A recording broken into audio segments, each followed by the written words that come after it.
বিপত্তারিণী পুজো উপলক্ষে সাঁইথিয়ার সুপ্রসিদ্ধ নন্দিকেশ্বরী মন্দির প্রাঙ্গণে কয়েক হাজার ভক্তের সমাগম। আজ বিপত্তারিণী পুজো উপলক্ষে সাঁইথিয়ার সুপ্রসিদ্ধ নন্দিকেশ্বরী মন্দির প্রাঙ্গণে হাজার হাজার ভক্ত ও পুণ্যার্থীদের সমাগম চোখে পড়ে। এখানে শ্রী সত্য সাই সেবা সংস্থা সাঁইথিয়া শাখার ডিজাস্টার ম্যানেজমেন্ট প্রায় 58 জন সদস্য স্থানীয় পুলিশ প্রশাসনের সঙ্গে উপস্থিত থেকে পুণ্যার্থীরা যাতে সুস্থ এবং নিরাপদভাবে পুজো নিবেদন করতে পারেন তার ব্যবস্থা করেন তারা।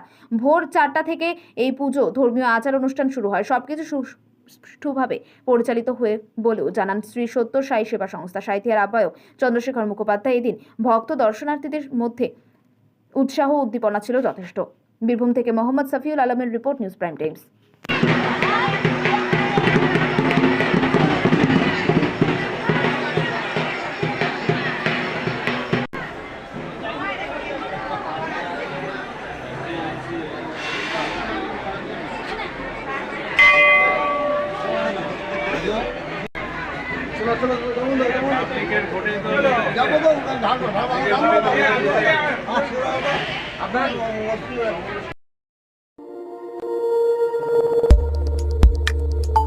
আমাদের সাথে থাকুন এবং দেখতে থাকুন নিউজ প্রাইম টাইমস, আপনাদের সাথে আপনাদের পাশে।